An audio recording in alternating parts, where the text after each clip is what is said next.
Okay, everybody, welcome to this episode of the show. Thank you very much for joining us. As ever, I'm delighted to be here in conversation with my colleague and friend and in-house analyst at the MirYam Institute, Yaakov Lappin. And before we get going, I do want to remind all of you to please take a moment, if you enjoy this content, to leave a rating and review it wherever it is you download this podcast from, and also to be sure to subscribe to the show so that you never miss any of the episodes or the discussions. In addition, keep in mind that a great many of these audio podcasts are also available at the MirYam Institute YouTube channel. So just go into YouTube and type in the MirYam Institute. That's MIRYAM, as though you don't know that by now. Thank you very much for your collaboration in this effort. It all helps us to reach a wider audience. And I personally am very, very grateful to you. Now, for the purpose of today, I think that we're going to get into the subject of Iran, because there has been a bombshell article that was published in the New York Times that essentially expresses that the Trump administration decided to wave off Israel's plans for a kinetic strike on the Iranian nuclear weapons program. We're going to discuss that, have a back and forth about it. And Yaakov, I want to begin by really asking you to provide a brief summary, if you would, and then I'm going to dive into some of the details, and we'll have a back and forth as ever. Right. So this report, which, by the way, I have to preface and say and take advantage of our long form here to go beyond just a summary, and I will say that I think that this is a very irresponsible report, and whoever published it and whoever had a hand in publishing it has likely harmed Israeli security. So this report is talking about the behind the scenes back and forth between Prime Minister Netanyahu and President Trump. If you recall last week, I proposed and you agreed with me that Netanyahu's trip, his sudden trip from Budapest in Hungary, where he was visiting Orban, to suddenly fly to Washington had nothing really to do with tariffs, even though that was the fig leaf excuse. And I had simply guessed that Iran was the main topic of that meeting and that flight. And this report confirms that. Now it goes much, much further and states that Prime Minister Netanyahu had been basically examining a number of strike options and seeking Trump's approval for them. One of them was a strike option reportedly. Again, we stress reportedly. Everything we're saying here is coming straight from the New York Times report. I would never otherwise mention these kinds of operational details. So according to this report, the first option that Netanyahu looked at involved commando raids, ground raids, mixed with airstrikes. I think, by the way, that's the most damaging thing that anybody could reveal to the Iranians. Then it was made clear to Netanyahu that it would take weeks, months to prepare that, which is a little bit surprising. You would think that maybe that there's a drawer plan that they constantly train for. According to this report, he was told that this won't be ready before October. And so just to interject there, Yaakov, he was told that the commando raid on the Iranian nuclear weapons program would not be ready until October by the Israeli defense establishment, according to this article. In other words, this wasn't something that the Americans waved off and said, we're not ready, we can't go, there is no go. It was the Israelis, according to the report, who said, we can do this, we can get ready for it, but it's going to take us several months. And the Prime Minister wanted to move on that far more swiftly. Carry on. That's right. And that was inspired by the commando/Air Force raid on a Hezbollah Iranian missile factory in Syria back in September, which was a very successful raid. And the Air Force knocked out the security perimeter and the guards, and then enabled the commandos on the ground to come down from helicopters, blow up the underground factory, and come back up. That inspired the idea of doing this to the Iranian nuclear program sites. But the timeline was too long, as you've said. And so Netanyahu looked at the next option, reportedly. The next option talks about days of airstrikes and U.S./Israeli combined strikes involving both the Israeli Air Force and the B-2 bombers with their very heavy 30,000-pound bunker busters. And here, according to the report, President Trump said, not, well, according to the report, he said, no, we're going to diplomacy first. And he told Netanyahu that during that visit to Washington. Also, apparently, Netanyahu wanted to have this discussion on the phone.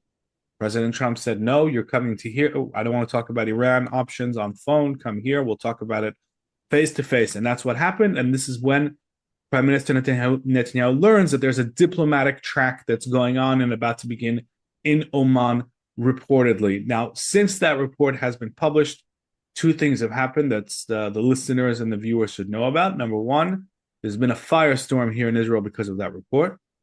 And it's been heavily criticized by a number of people saying that it damages security. One of them is Gadi Eisenkot, who said that it should have remained, basically in the dark, and that this kind of stuff should not be brought to light. And also, President Trump reportedly said that he did not reject the strike plan, but rather he simply asked Israel to hold off and to give his diplomacy a chance. This is in very recent minutes. We've seen these comments right before we came on to air. So he's disputing the idea that he waved off or rejected the strike, and he's saying instead, he's framing it differently. He's saying, I'm just waiting to see if diplomacy will work. If not, then the strike will, one version or another, will go ahead. That's where we're at, Benjamin. Yeah, so thanks, Yaakov. Again, for a little bit of context, Gadi Eisenkot is, of course, a former chief commander, chief of staff of the Israel Defense Forces, Lieutenant General. Gadi Eisenkot also is a member of the opposition. He sat in the cabinet, the war cabinet, from the commencement of the war in October 2023, following Hamas's massacre inside Israel. And then he, together with Benny Gantz, also a former chief commander, former chief of staff of the Israel Defense Forces, former defense minister, and now one of the leading opposition parties, he and Benny Gantz departed from there in 2024. And so it just bears mentioning to everybody that this is a sworn opponent of Prime Minister Netanyahu politically, and yet he is voicing the opinion that these facts and this information should not have seen the light of day. So that in and of itself is an interesting dynamic and dimension. I want to go through a number of different topics within this broader subject. So the first thing that I would ask you, Yaakov, is who do you think leaked this information to the press? Well, the report itself mentions officials, right? I'm sure you saw that too when you read it. It talks about officials, and it seems that it's talking about American officials. Now, then it says others as well, right, in terms of sourcing, but it doesn't say who those others are. So it mentions American officials, and that, if we take the report at face value, would seem to be where some of this information comes from. Now, that doesn't really narrow it down, because we know from the past that American officials could mean anything, right? It doesn't necessarily mean the White House.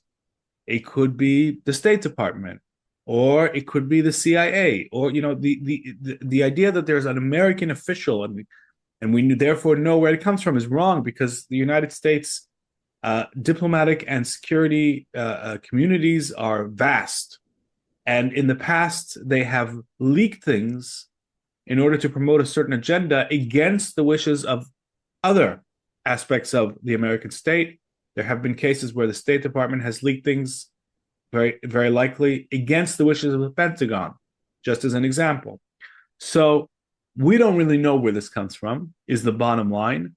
If we take the report at face value, it mentions American officials, but then it says and others, and therefore we don't actually know what information came from who. The report actually goes to great lengths to try and hide that. It does talk about officials speaking, as anonymous officials, because they don't have clearance to talk about military plans. Seems to suggest that they're from the United States, but I don't think we know which part of which detail came from who. And so we're in the dark about that. Well, I asked that question in part because one individual who doesn't feel that he's in the dark about that and who is also a political opponent of Prime Minister Netanyahu, of course, is Naftali Bennett. Naftali Bennett formerly served as Prime Minister of the State of Israel, albeit briefly. And prior to that, he was Chief of Staff of Prime Minister Netanyahu before the two of them fell out famously. And Naftali Bennett is currently in the political wilderness, but he's actually established a new party, a new political entity rather, not party, and I believe it's called Naftali Bennett 2026, which one would be understood as viewing as a shell for another political run when the term of this government comes to its natural conclusion in 2026. And Naftali Bennett has expressed, without any massaging of his message whatsoever, that he believes that this information was actually leaked by Prime Minister Netanyahu, and it was leaked by Prime Minister Netanyahu in order to show the Israeli voter that the Prime Minister has wanted to go, is ready to go, has drawn up attack plans in order to go, but he has been stifled by an American president. Do you give any credence to that assertion by Naftali Bennett, who puts it out over the Twitterverse? I don't believe anybody who makes grand claims without evidence, and I don't see any reason why I should.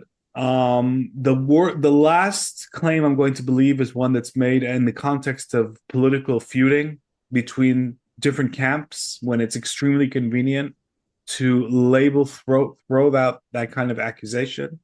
Without evidence, I think that it's pure populism, pure and utter populism, irresponsible. You taking part in the same cynical game that Bennett in the past has complained about. And again, if he has evidence that this leak came from Prime Minister Netanyahu, then by all means put it forward, and then I would consider that with an open mind. And if there was evidence, I would take a very severe view. But he has presented no evidence, and this is part of something that's bigger. But you are aware of his tweet. You are aware that he put that out. Right? Yeah. I've seen the tweet. You don't grant it, and I think that move on from that. The only thing that I would say is that I believe that a former chief of staff of Prime Minister Netanyahu, even in the current reality of him being a bitter political opponent of Prime Minister Netanyahu, probably does have some insight, though not necessarily evidence, as to the modes of behavior that the Prime Minister adopts in situations such as this. Indeed, he may have been asked during his tenure as Chief of Staff of the Prime Minister's office to implement such leaks. So he may be drawing upon something, Yaakov, that renders his viewpoint at the very least interesting to me, though not corroborated, I take your point, by any evidence. And I agree with you. If he has evidence, he should furnish that evidence and he should publish that evidence. Something I do want to point out, though, and just have everybody keep in the back of their minds, and I don't have any evidence to suggest this, but I do have precedent to back this up. This could all be double speak. We're dealing with an incredibly complex situation, namely whether to or not to strike Iran's nuclear weapons capabilities. To me, it's always been baffling, the notion that heads of state, leaders of the state of Israel, presidents of the United States of America would actually talk about these prospects in any way, shape, or form in the public domain. I believe that these conversations ought to be had in the most sealed of sealed rooms, as they say in Ivrit, ba'arba einayim, eye to eye, between the various parties that are actually going to be involved in the approval of any such attack plans. And it's important to keep in mind that we do have precedent for items being discussed in public as a way of diverting away from what actually is being planned and is ongoing. Now, it's a little bit of a different dynamic, but you'll recall that during the first Trump administration, there was an enormous debate that was playing out between Prime Minister Netanyahu and President Trump about whether or not to apply sovereignty to vast areas of Judea and Samaria and to the Jordan Valley as well. And everybody was prognosticating and debating and assessing whether or not sovereignty would be applied, whether or not Israel would be acting in its own best interests by applying sovereignty. And in actual fact, as all of that discussion was taking place all over the world, what actually was being hashed out were the details of what came to be known as the Abraham Accords. And that is an exercise in misdirection. So I do just want people to keep in mind that all of these discussions, all of these articles may be nothing more and nothing less than misdirection. They also may reflect something of the truth. So just have that in the back of your thoughts, as I said. One of the other things that I'll talk about, Yaakov, is that there is a very clear tension within the administration in the United States, or if it's not tension in the US administration, it's certainly very different perspectives on the issue of whether or not to strike Iran's nuclear weapons program. So according to the New York Times article, there were voices that were very prominent against such a strike, including, by the way, surprisingly, again, according to the article, I'm not going to keep tripping over myself by saying that. Listeners will just have to understand that that's what I'm drawing my information from. Pete Hegseth, Secretary of Defense, warned against the strike on Iran. It also suggested that the Director of National Intelligence, Tulsi Gabbard, no surprise in my opinion here, warned against the very same, said that the force buildup could cause a reaction from the Iranians that the Americans are not necessarily anticipating and certainly would not welcome were it to come to pass. J.D. Vance, Vice President, also spoke to the idea that negotiations should first be followed through to their conclusion, and thereafter, in the event that those negotiations break down, then there would be the opportunity to launch this kinetic strike against Iran. And interestingly, Mike Waltz, the National Security Advisor, he seemed to be in that same camp. And that is something that is not expected. Mike Waltz was historically thought to be a hawk on the issue of Iran. Now, I personally believe that his credit, the credence, the juice that he enjoys within the administration is quite severely diluted as a result of Signalgate, where he added the Atlantic journalist Jeffrey Goldberg to a signal chain that really did elaborate in some concerning detail about impending strikes against Houthi facilities in Yemen. But there doesn't seem to be a voice coming out expressing support for this strike at all. What do you think about that tension? That, for example, Marco Rubio, Secretary of State, would be someone who one would expect to be very supportive and, dare I say it, gunning for a strike against Iran's nuclear weapons capability. What do you say about that? So I think that are we, just to refine the question a little bit more, are we seeing the embodiment of the isolationist tendencies within this administration that I have spoken about coming to light? Well, first of all, I think you hit on a very important flaw in the report because it mentions who was against, and it says that there were divisions, as you say, but it doesn't name who was for. At least not as far as I remember. So if it doesn't name who it's for, it's omitting already information. And it's much easier to remember names if they're listed on one side, and then you sort of amalgamate all the other side into some faceless supporters of the strike. That in itself is an interesting clue, I think, about who leaked this. Now, the fact that those who support the strike have not been named does not mean that they are not there. You mentioned Marco Rubio. That looks like a safe bet to me. And now, whether this is a signal of Trump's isolationism, I think we are far too soon to draw those kinds of conclusions. Because at the end of the day, what Trump is saying is, look, I'm going to give diplomacy a chance. If it doesn't work, all the military hardware that the U.S. has gathered around Iran, and it is very significant. You know, we're talking about the B-2 bombers at Diego Garcia. We're talking about 2 carrier strike groups. And some of this has already been used against the Houthis, but in a very minor way compared to Iran, you know, what Iran would absorb if these capabilities were activated against it. And there's been, I think, a broader buildup that it's not being reported across the Middle East, including air defenses, probably wider than what's been reported. What's been reported is 2 Patriot systems and a THAAD system deployed to the Middle East, not saying where. I would assume that partly to Israel, partly to U.S. bases that could be targets of Iranian retaliation. In other words, the flexing of the military muscle, and we know that the Israeli Air Force commander Tomer Bar was in the U.S. on a visit that was not publicized in real time, only recently, to discuss very likely this. So we know that operationally, militarily, the Trump administration is absolutely putting the chess pieces into place that would facilitate a strike. And from this point on, all that needs to happen for this to go ahead is the order. In other words, you don't need to do it much more force buildup. It's the forces are there, capabilities are there, and that already sets Trump apart from every other previous administration that has been managing nuclear talks with Iran. However, there are two concerns that remain, I think, from an Israeli perspective. One is much more minor than the other.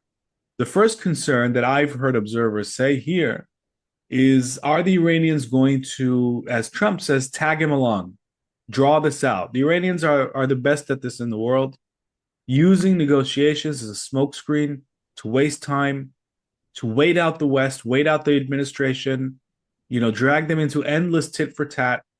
They have been very good at this. Now, I think with this president, it's not going to work. President Trump has already said the fact that he has to wait a week from in between rounds of talks is too long.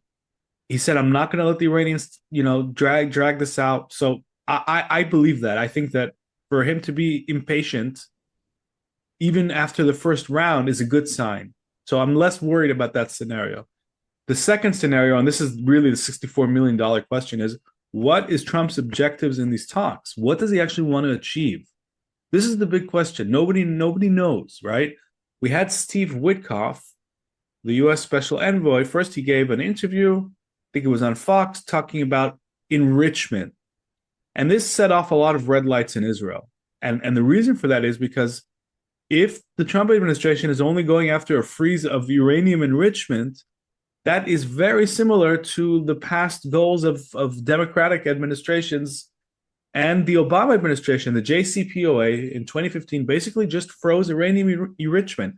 It didn't tear apart any of the nuclear infrastructure. And that's very different from what Israel is expecting, which is the Libya model. Any deal should be like the Libya model. In other words, ripping up the centrifuges that are spinning in Natanz and Fordow, ripping up the infrastructure at Isfahan. By the way, those are the sites listed, I think, in the report, if I'm not mistaken, as targets. But obviously, those are the main hubs of the Iranian nuclear program.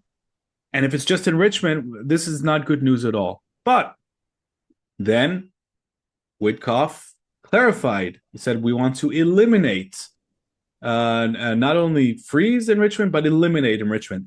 That's still vague. That still doesn't tell us what the actual goal of these talks are as far as the Trump administration is concerned.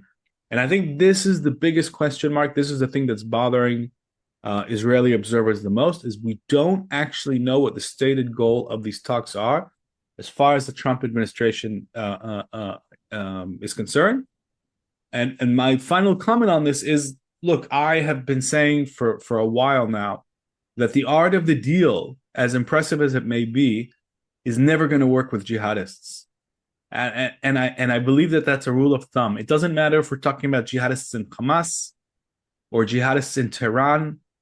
They will use every negotiation as to waste time, to prepare for the next fight, to prepare to go nuclear, to prepare to build a terror army in Hamas's case.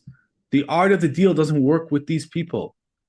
The only solution to the Iranian nuclear program, in my opinion, is to bomb it, and to bomb it as quickly as possible. And therefore, we will have to see how long it will take Trump to realize that. And we also have to ask the question, should Netanyahu have actually ordered the strike before Trump was even sworn into office? So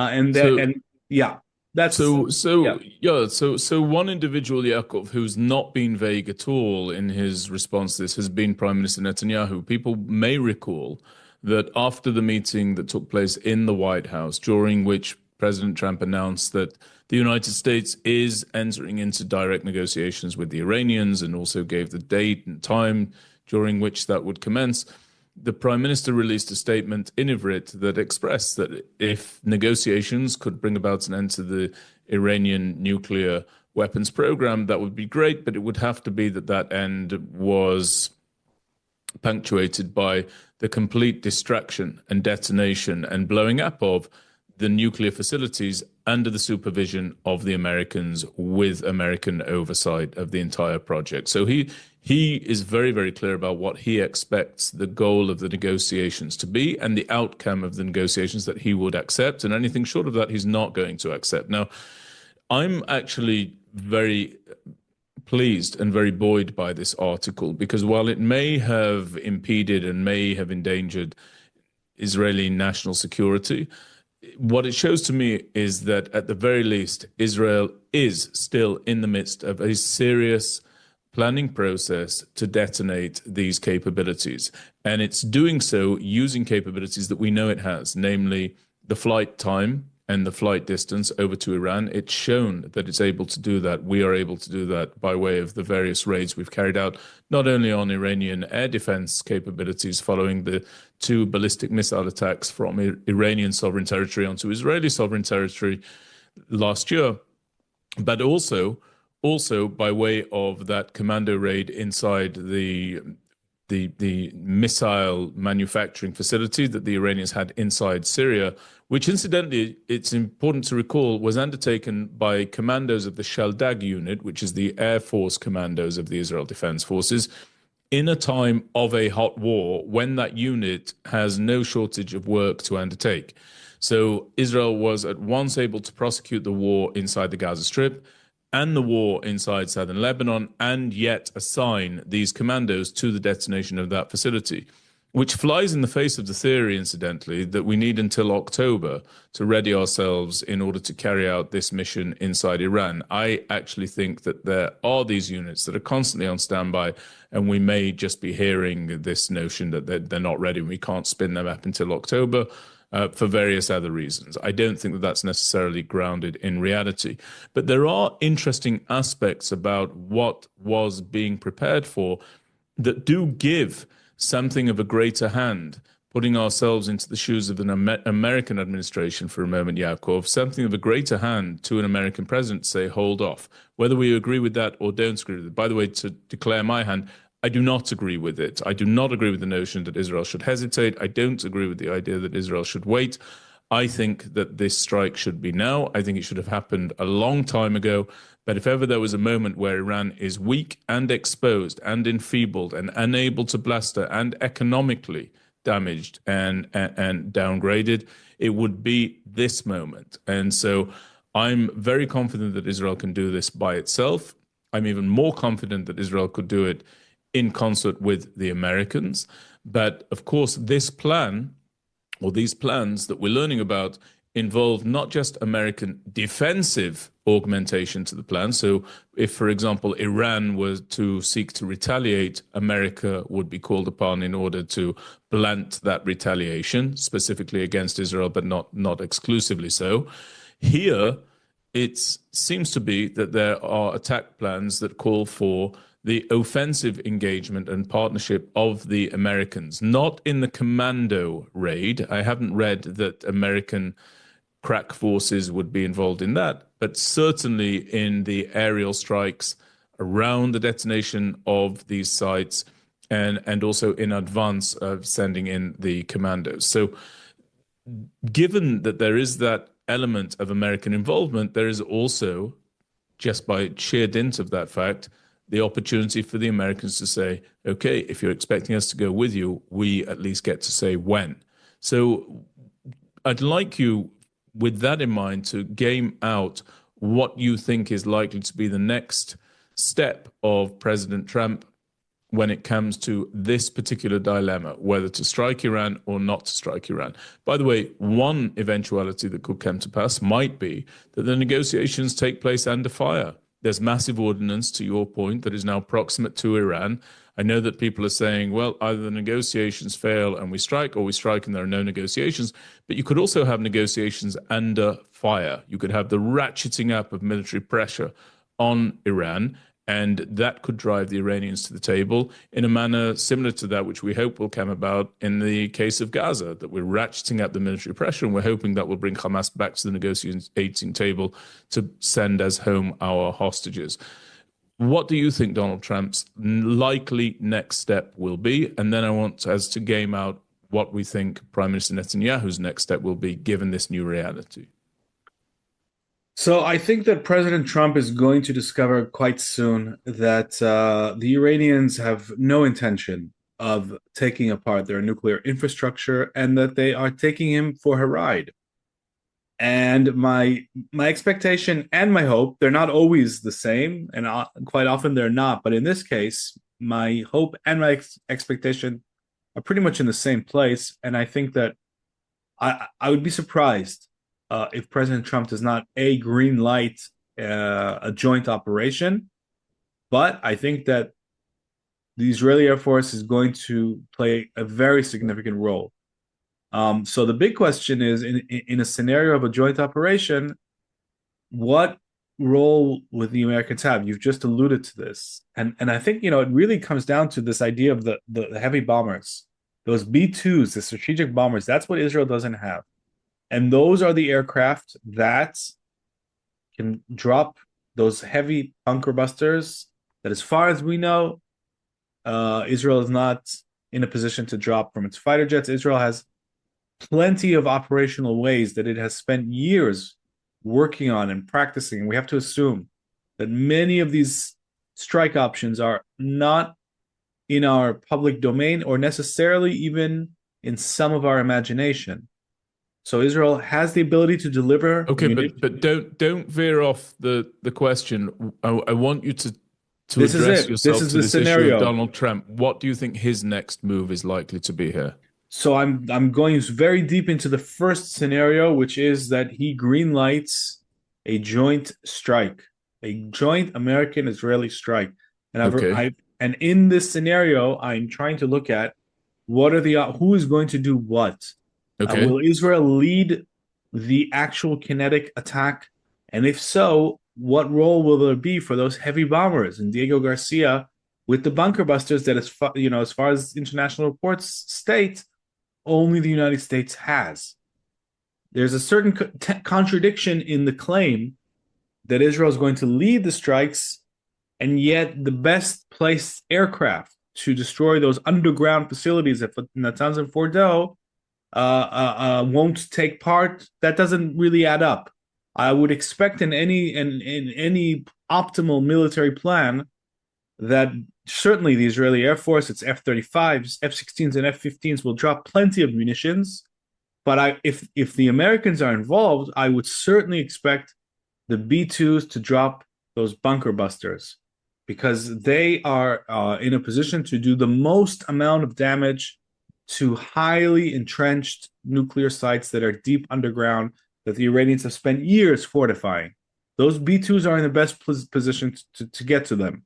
I'm not saying that the IAF can't. I believe that it can, but the level of damage that the American stealth bombers would create is greater, simply by looking at the munitions involved. So that's an unknown, but there's no question that a joint operation is the optimal scenario, in which every side brings its comparative advantage, its best capabilities, and they work together in a synergy. Now, there are other scenarios that are far worse. One of them is that the worst case scenario is that a deal is reached and it's a bad deal. I think that this is unlikely, but this is the worst case scenario. Why is it the worst case scenario? Because in that kind of scenario, the expectation from Trump would be that we shouldn't attack, that he's reached a deal of the century, another one. And Israel needs to accept that. Now, Israel, I believe, would not accept that if that happens. I believe that Prime Minister Netanyahu would still order a strike, and that would create some sort of crisis with our best friend and ally, the United States. That's why I consider that to be the worst case scenario. And there's an intermediate scenario, which is a lot more likely than the worst case scenario and a little bit less likely than the best scenario. And the intermediate scenario is, sorry, Benjamin, if there are too many, but I always think about at least three scenarios. The intermediate scenario, I think, is what they call a yellow light. The talks are inconclusive; they don't collapse. It's just they go on, and Trump tells Israel, "Look, if you want to attack, we're not involved, but you go ahead and do what you need to do, and I'll support you rhetorically." That's an intermediate scenario. I call it the yellow light scenario, and that's also something that's quite realistic. And the last thing I'll say is I think that Trump, one of the things he's trying to do here is to counterbalance criticisms from the isolationists that you're concerned about. And the way for him to do that is to assign as much operational responsibility to Israel as possible. So I think that's how he solves that tension. He tells the isolationists, look, if worse comes to worse, the Israelis will lead it. We'll back them up, but it's going to be an Israeli operation. So so two quick points on that. Firstly, I don't think anybody should attach too much importance to Donald Trump saying if there's a strike, the Israelis will lead that. That's a perfect example of open statements that I think are put out there in order to really muddy the waters and make the picture very, very unclear, as it ought to be. It ought not to be that there's a statement from the President of the United States telegraphing what is about to take place. Donald Trump's always said that he's a big believer in the same philosophy. I think that he's correct to believe in that philosophy. I can't think of anything more ridiculous than when presidents are telling the enemy exactly what's going to happen. You know, I'm reminded of the aftermath of the use of chemical weapons by Bashar al-Assad against his own people, and then Secretary of State John Kerry, together with President Obama, talking about pinprick strikes that are going to be, and really describing what would and would not take place as they readied themselves for potential war. It was absurd then; it's absurd now, and I don't think people should attach too much reliability to any off-the-cuff statements that are made. In terms of just a point of clarification that I want to make, Yaakov, I don't view Donald Trump as an isolationist. I view Donald Trump as somebody who's very averse to getting into unnecessary wars. What he deems necessary and unnecessary is interesting, but I do believe there are members of his administration who are very much isolationist, and that's just something that I wanted to express and to clarify. I agree. By the way, all you need to do is look at Yemen to see that he's not an isolationist, at least not in the Middle East. No, I don't believe him to be an isolationist at all, but I would like to know what you think will be the result on the relationship between Donald Trump and Benjamin Netanyahu. Now, last time we podcasted, you expressed that you felt that Prime Minister Netanyahu has made such a shift of mindset that whether he has permission or not from Donald Trump, whether he has the support or not from Donald Trump, and whether or not Donald Trump tells him to halt and stay his hand or anything else, Prime Minister Netanyahu is so determined to rid the Middle East of this menace from Iran that he will launch a kinetic attack against it under any and every circumstance, essentially. That was what you said. I'm paraphrasing, but it's a reliable paraphrasing. So given that this is now out in the open, you're still of that opinion, are you, that the Prime Minister would launch this attack with or without the support and permission of the United States of America? Yes, but I think that I am still of that opinion. But let's just recap about how difficult a situation that would be. Look, it's impossible for Israel to attack the Iranian nuclear program without the United States feeling the direct impact of that attack, right? Because the Iranians have underground missile factories and underground missile launchers, which they can bring up to ground very quickly. They can fuel up those missile launchers, those mobile missile launchers underground, bring them up, fire, and disappear. And many of those missiles are programmed to be aimed at American military bases. And so, you know, the Iranians have been saying, anybody who attacks us, we've got our set list of response targets, and that target bank includes American bases. And so whatever we do, whatever Israel does is very likely going to affect the Americans. So when we talk about a scenario, which is unlikely, but still possible, in which Prime Minister Netanyahu feels that he has to go at this alone, unlike many other scenarios, for example, the Beeper operation and Gaza, here he does have to notify the Americans. There's no way that we can go at this alone without giving them the heads up, right? Because otherwise they're going to come under Iranian missile attack out of the blue. That's not how allies operate with each other. What makes you so sure that the Iranians would retaliate in accordance with their bluster and rhetoric? Why are you so convinced? That's a good. First of all, that's a great question. Thank you. But before you tackle it with an equally great answer, as I know is forthcoming, from Yaakov, but this is something that goes to the heart of this article that was published. The idea that the decision to hold off on a strike was generated by a concern that there would be a wider conflagration that would automatically eventuate from any strike on those facilities. I don't understand that. I don't agree with it. I want to know why you're so certain and so confident that there will inevitably be a retaliation by the Iranians against American facilities. And if I can tighten that question up a little bit, an Iranian retaliation of significance, because we've seen previous Iranian retaliations for all sorts of things, and they have about the strength and potency of dishwater, in my opinion. So what makes you so concerned about it this time, to the degree that you feel we absolutely have to inform the Americans? Why could it not just be a situation where the Americans do what the Israelis do, which is they protect their installations the way that Israel protects its state, that they ensure they have adequate air defenses the way that Israel ensures that it has adequate air defenses, and where there is a coalition needed in order to burgeon those air defenses, it fashions that coalition. Why are you so I'm detecting that you're almost fearful, incidentally, channeling Americans at this time, that something dreadful would be meted out against them by an angry Iranian regime. What's the basis of that? I'm not at all fearful, especially not from an Israeli perspective, but I'll tell you why I said what I said. First of all, I'm not sure that the Iranians would do what they say, but what I'm saying is that nobody knows, and because it's a very real possibility, the least that America would expect from Israel in the event that Israel goes it alone is to be told in advance. Now, why?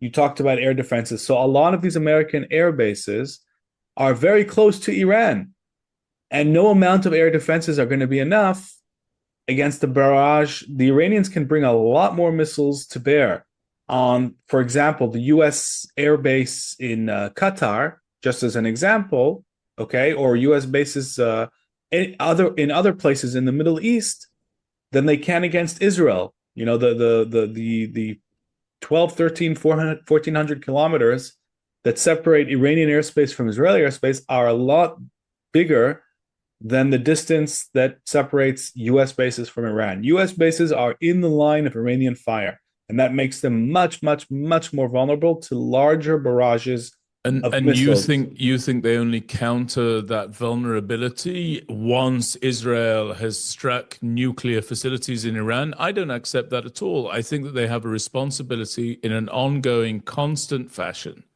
to strengthen and harden their defenses around any and all of their assets. I don't think that the Americans are fools. I've never thought that. And I'm sure that they are busy with that work. I'm sure that this base in Qatar, for example, is extremely well defended precisely because of the proximity between it and Iran. It won't, become any more proximate in the wake of a strike on Iran's nuclear capabilities. The geography is the geography. The distance is the geography. You want to tell me that these facilities are left exposed and only will be shielded in the event that the Israelis strike Iran? I just don't follow your logic there. In fact, as I'm hearing you, Yaakov, this is one of those wonderful moments where I find myself unable to disagree with you more. Okay, well, listen, I think that those bases are exposed and that they cannot be properly defended because of their proximity. I see that you're laughing, but that's my genuine assessment. I think the Americans would expect us to give them a heads up because of the very, very possible scenario that Iran will retaliate against them as well as us. Now, there's something else we need to take into consideration here, which is once those jets start bombing, in the scenario of a solo Israeli attack, I believe that anybody who attacks Iran, whether it's Israel on its own or Israel and the United States, will also need to attack Iranian missile bases, because we don't only want to go after their nuclear program, which in and of itself is a major operation. We also want to take that opportunity to harm their ability to respond, right? This is very basic warfare logic. You can compare it to a street fight. You don't only want to deliver the punch, you also want to make sure that your opponent cannot hit you back. Now, if it's only Israel doing that, yes, I believe Israel can cause serious damage. But I don't, or let's put it this way, I'm not aware of an Israeli ability to shut down all of Iran's missile program and nuclear program. So if Israel goes it alone, in that scenario, the Iranians will have more missile retaliation capability. That's something else that we have to we just have to game it out. And just to be clear, none of this means that Israel shouldn't go it alone. Just to be clear, I think that Israel should have already probably struck. And you've said that, and that's clear, and you're on the record for that. Yeah. But what you've just said, firstly, is another reason why we should move towards a kinetic strike, because people will note that the negotiations pertain, as was the case prior to the signing of the JCPOA, they pertain only to Iran's nuclear weapons program and do not stretch out to encompass its missile program, which is very, very troubling, and it's a great source of menace in the region. So if, as part of a kinetic strike on the nuclear sites, there would also have to be strikes on the missile sites, I think that would be a very blessed outcome indeed. And it speaks to another positive outcome of a strike versus negotiations, the negotiations being too limited in scope. As former head of the Mossad, Yossi Cohen, used to say, the JCPOA stands for Joint Comprehensive Plan of Action. The C doesn't work. You should eliminate it from the acronym. The plan is in no way, shape, or form comprehensive. It's very true. And I think that Yossi was absolutely right when he would express that. Now, but I still completely disagree with your logic and rationale here. I think that Iran is exposed. I think that Iran's, as we've said, air defenses are weakened. I think that it has lost its strongest proxy in the region, namely Hezbollah. And you seem to be arguing that once its life insurance policy, its nuclear weapons program is demolished, destroyed, degraded, damaged, whatever one wants to say about it, then it will become truly emboldened, and then it will become ready to fire off its missiles anywhere and everywhere and really wake the American military giant. Not everywhere. That to me sounds completely not absurd. Everywhere. I don't believe that would happen at all. No, not everywhere, and not emboldened. They will fire as many missiles as they can. I have no doubt about that. Because why? Because why are you so certain? Why are you so sure that they would fire as many missiles as they can? Because when they have been severely downgraded, and they know that will incur a serious military retaliation, up to and including, in my opinion, the decapitation of the regime. Why would they be so bellicose as to start firing off their missiles when they can see that they can be hit anywhere and everywhere, and anything that they've invested in is destroyable by these forces? So I'll give you 3 reasons. Number 1, I don't believe that jihadists can be deterred, including the Iranians. So you're suggesting that they're somehow deterred. I don't believe they can be. Second of all, they've already done a version of this. We know. By the way, they may not be deterred, Yaakov, but they do seem to operate very, very clearly by the idea that they prefer to live to fight another day. Although, listen, let's remember that when they fired off 2 of the world's largest ballistic missile attacks, they caught many people off guard, and many were surprised that Iran entered the fight directly against Israel twice. I think, and were shown to be impotent. That's right, and that's why they know that Israel is a much harder target.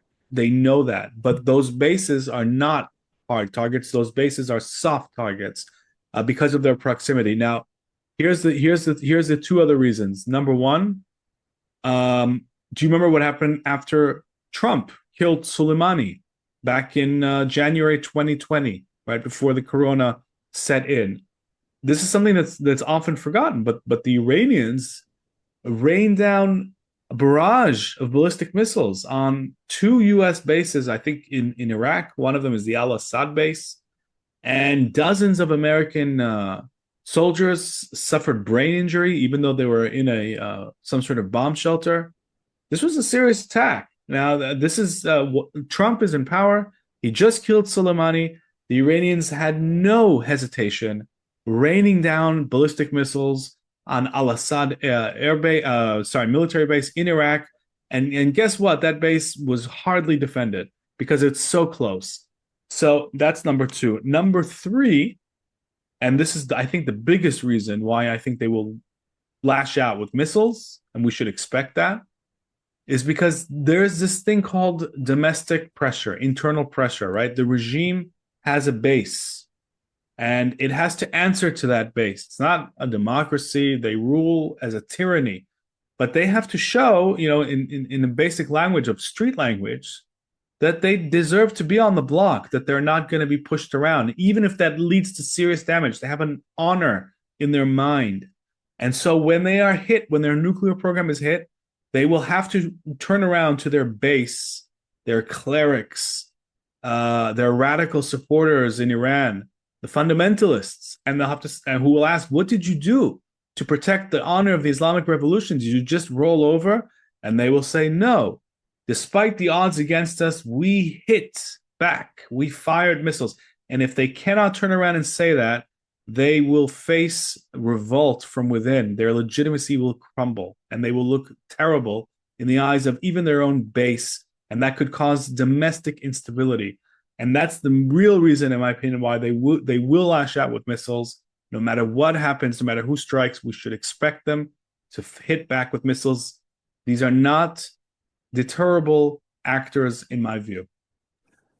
So, firstly, those retaliatory strikes after the elimination of Qasem Soleimani were only carried out after significant forewarning provided by the Iranians to the Americans, so that the number of casualties and the amount of damage, though of course regrettable and lamentable for whomever fell a victim to those attacks, was very, very limited in nature. Of course, we regret anybody suffering from traumatic brain injury, but that's not anything that can be described as being a massive attack. But Benjamin, I'm sorry to interrupt, but think about what you're saying. They warned the Americans. They said, "We're going to hit you." And what did the Americans do?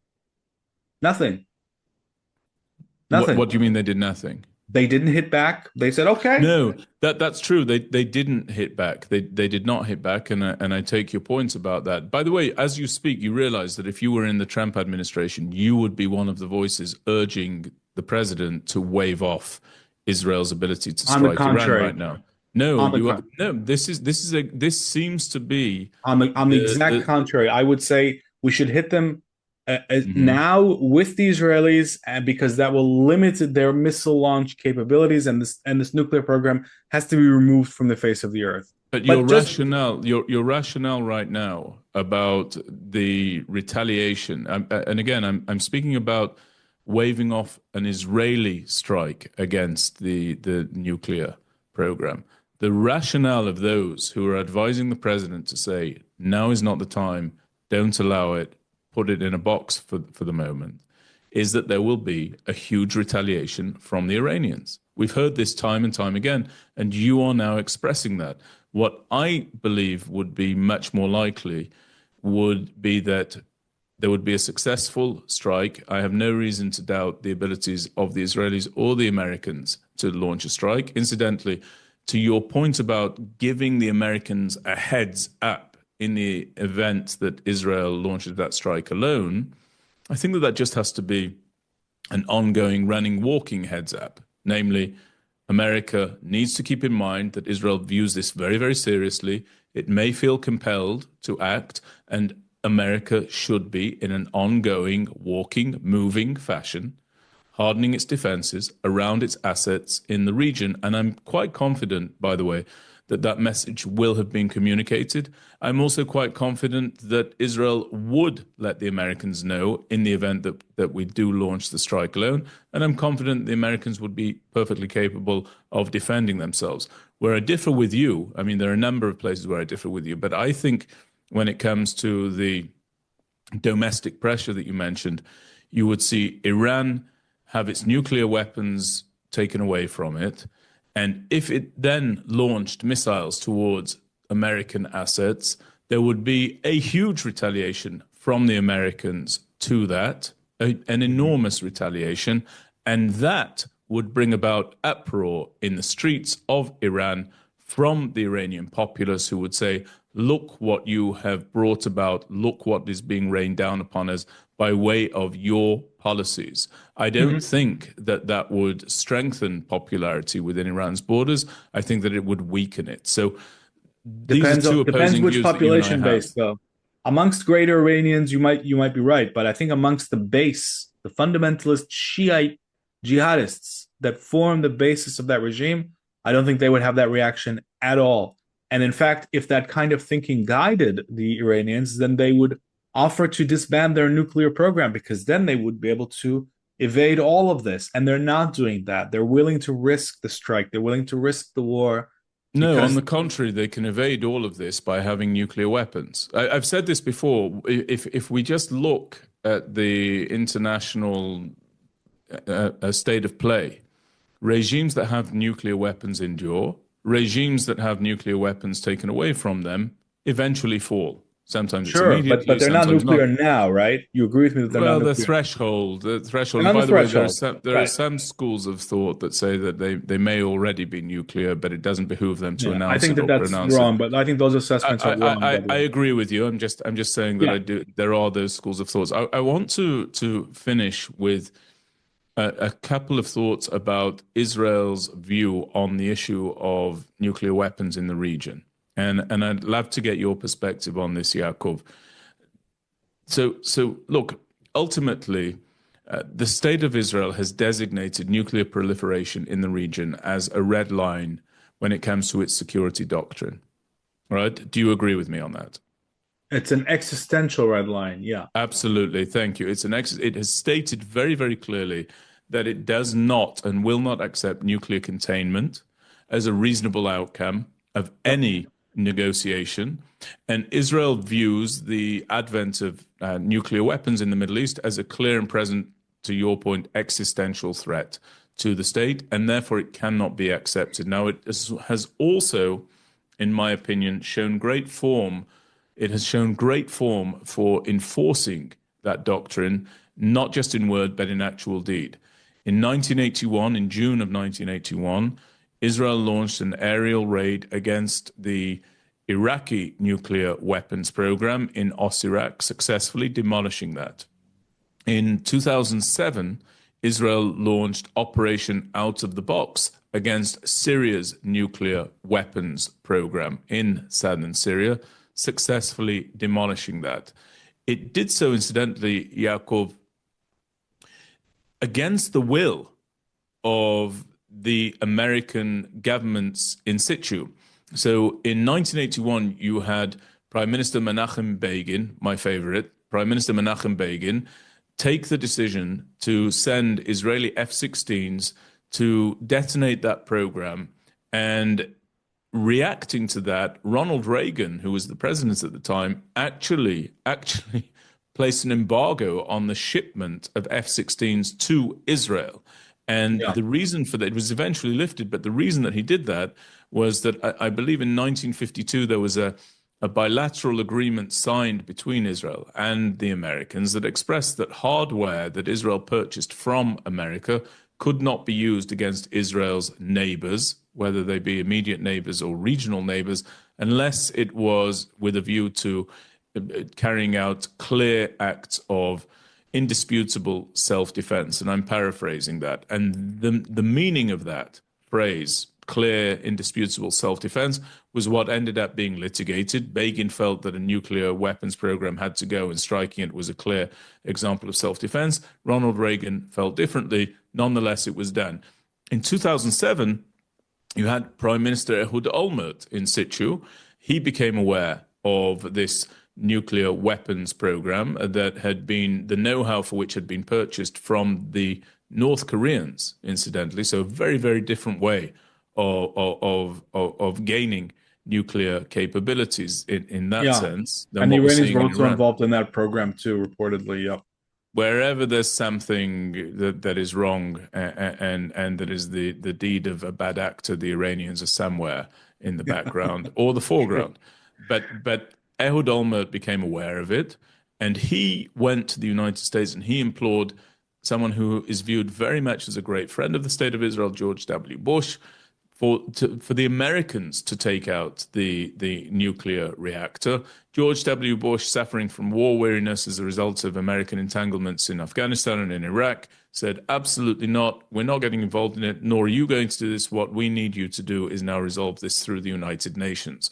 Predictably, Ehud Olmert didn't view that as a reasonable suggestion, launched the strike against the nuclear capabilities, demolished those, destroyed those in 2007, let the president know that he had done so afterwards, made a phone call to him famously, essentially saying, you know that thing that was there? Well, it's no longer there, Mr. President. And George W. Bush, I think, said, go with God and Godspeed and any number of other blessings, and supported what Ehud Olmert had done at the end of it. But in advance of it, he did not. What I'm trying to express here, Yaakov, is that it's very clear that Israel has this doctrine. It's very clear that Israel has been willing to enforce this doctrine in the past.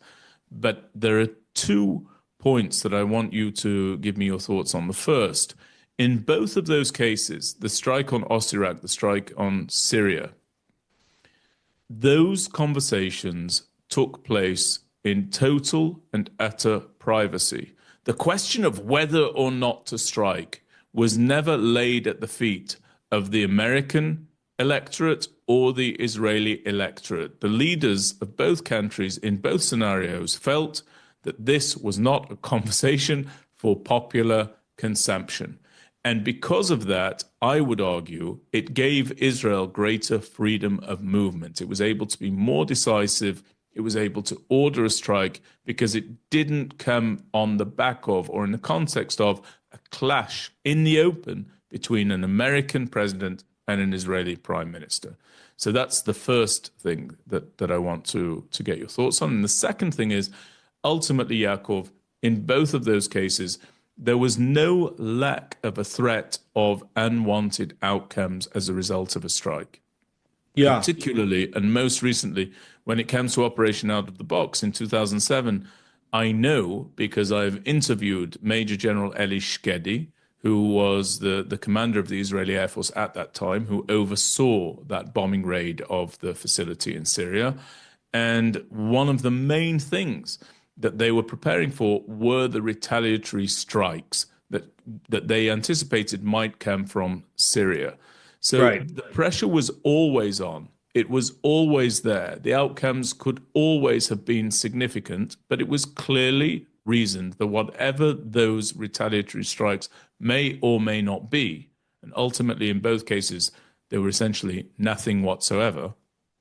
Whatever they may be, they were far less dangerous and detrimental than either of those enemy states, Iraq or Syria, possessing a nuclear weapon. And so the strikes proceeded, went forward, and were very, very successful. What Right. allowed that to take place, in my view, was political will. The political will of the Prime Minister of the State of Israel to do that which must be done. And I have interviewed at least 2 former heads of the Mossad, at least 3 former chiefs of staff of the Israel Defense Forces, at least 2 former heads of the Shin Bet, and I have asked them time and again, does Israel have the capabilities to take out Iran's nuclear weapons program by itself? And all of them have said, without hesitation, absolutely. Absolutely. Yeah. And that leads me to think it all comes down to political will. So what we're going to find out right now is, does Prime Minister Netanyahu have the political will to do that which must be done, as was demonstrated by his predecessors? Yeah. So I think you actually helped you've answered your own question in terms of what about the price of potential reprisals? Why would that the same logic applies to Iran, right? It doesn't matter that Iran, and this is what I was trying to say earlier, that Iran's retaliation capabilities are greater than Syria and certainly greater than Iraq of 1981. And it doesn't matter that, in all likelihood, in any objective assessment, the Iranians will retaliate far more significantly than the non-retaliation of both those other countries. None of that actually matters when it comes to the decision. It shouldn't matter. That's what I'm arguing. Not the American decision, not the Israeli decision. It's just all it's doing is gaming out likely scenarios and preparing accordingly, right? I think this is the job of any intelligence analysis is to game out the severe scenarios and prepare accordingly. None of that has anything to do with the decision. And this is my response to what you were saying earlier, that I sounded like those in the White House who were opposed. Exactly the opposite. I think it's perfectly possible to point out that severe retaliation from the Iranians Okay, but we've discussed that, and you've ably put forward your point, and I understand. But it's very the same well logic as Syria and Iraq. It's the same I just logic. want to know if you think that Netanyahu is, first of all, if you agree with my premise or not. You're welcome to disagree with it. No, but I agree with it. It's the same premise. No, not on the previous point. On this point, I think that what is up for question right now is whether or not there's the political will in Israel to do that which must be done. And I'd like to know whether you feel there's that political will. I'd also like to know whether you feel it comes down to political will after all of the gaming out and everything else that we discussed previously. Do you think that there's the political will? Do you think that the political will is as vital as I believe it to be? Yeah, definitely. But look, we have two scenarios here, right? One is Trump attacks together with Netanyahu, and it's a joint operation. In that case, you would agree with me that less political will is required, right? Because it's the obvious thing to do. I believe so, yes. Yeah, you'd go along with Trump. The real test of political will is that other scenario that we've been looking at.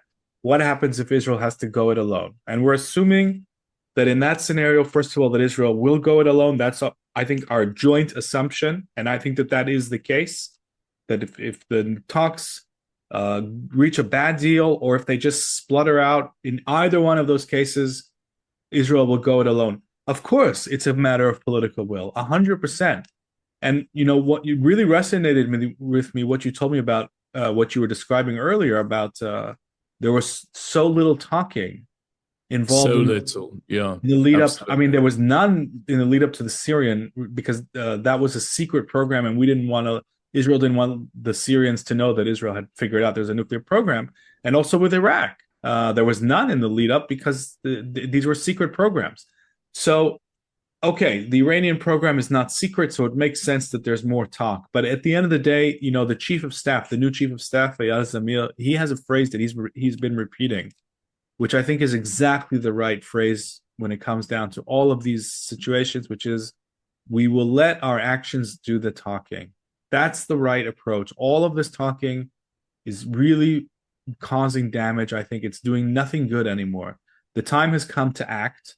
Now, Prime Minister Netanyahu has hit the pause button because right now he's letting Trump control the dynamics. And these are not easy decisions. Okay, once President Trump is not a president that we want to undermine. This is a president who has unleashed vast numbers of arms in our direction in a good way. Lifting the arms embargo. He's backing us in Gaza. He's putting pressure on Hezbollah in Lebanon. He's bombing the Houthis. It's not easy to say in a scenario where he's not interested in a strike, we're going to go ahead and strike anyway. But clearly, because this is an existential matter, that, I hate to use the word, but that trumps everything. There's nothing that this calculation can come second to. It's life or death for Israel as a nation in the Middle East, not because the Iranians will necessarily use a nuclear weapon, but because a nuclear Iran will transform the region into a place that will create intolerable threats to our future, to our children's future, in many, many ways that we don't have time to get into. So Look, I think at the end of the day, the political will is there. I think that Hmm. Netanyahu has that political will. I think he has no intention of leaving office before those sites are bombed. With the exception of this, some miraculous scenario in which the Iranians decide to go down the Libya model, which to me seems almost completely improbable. I think we're heading for a strike, Benjamin. It's a question of when and not if. And I very, very much hope that Israel will not be left to do this on its own. Well, I'll just say three very quick points. The first is that when Israel did launch its strike against the Syrian reactor, it received absolutely no retaliation whatsoever. The most that came about was that Bashar al-Assad expressed to the media in Syria that there was some sort of deserted building there in the middle of Echvelt, in the middle of nowhere inside Syria, no purpose, no use, and there had been some sort of explosion there. There was absolutely no retaliation taken at all against Israel, despite Israel preparing for such an eventuality. By the way, rightly preparing for such an eventuality, but it bears mentioning that Israel can carry out these strikes, leaving enough wiggle room through the policy of opacity for whomever is on the receiving end of the strikes to say nothing to see here, nothing happened, nothing took place, Yeah. and that bears people remembering. The second thing that I would say is that one of the objections to carrying out these strikes is the idea that these programs can only be rolled back in the case of Iran by approximately a year. Now, I noticed that rollback capability has reduced in duration. It used to be 5 years, 5 to 10 years, 10 to 15 years. Now it's been reduced down to 1 year. I'm not sure what accounts for that, but I would just tell anybody who is convinced by that in the Middle East, sometimes a year, sometimes 5 years, sometimes 10 years is all you need for dramatic shifts and tectonic changes to take place in the region. And I point Agreed. again to, pardon me, Yaakov? Agreed. Yeah, I mean, I point again to Bashar al-Assad. He was denied his nuclear weapons. His regime fell. I point to Gaddafi. He was denied his nuclear weapons through different means. His regime fell. And I believe that such would be, by the way, also to Saddam Hussein, denied his nuclear weapons. His regime fell. I believe that such would be the case with the Iranians. I don't know along how much time, but I think the region is so unsure and so impossible to predict that anybody who says, well, we'll just be right back at the same point Yeah, in a that's year, no in way. 5 years, it's a completely ridiculous presumption based on nothing whatsoever. And finally, Agreed. Yaakov, I think that this is the first time on the podcast that anybody has uttered the non-word splattered. You said it earlier. That word doesn't exist. It is now officially banned from the podcast. There I don't is remember no saying such it. word. In You my said that defense, Benjamin, yeah, the viewers should know that the yes, hour here locally okay. for the state of Israel is 2:11 a.m. But So if I words still use matter, and so splattered. if I use the word splattered, I will You blame didn't it. you didn't say splattered. That is a word. You said Uh, splattered. It doesn't exist, and it's officially banned. And Yaakov, as ever, I want to thank you for being with us today. I've really enjoyed the back and forth. I appreciate you breaking this down together with me for our listeners. I wish you, yours, all the house of Israel, Chag Sameach, obviously Shabbat Shalom and a Chag Sameach. And of course, we cannot leave this broadcast without our prayers for the return of our hostages, the protection of our soldiers who are so valiantly fighting still, and for the wisdom of our leaders at this time, more so than ever before. Yaakov, thank you so very much. From me, it's over and out.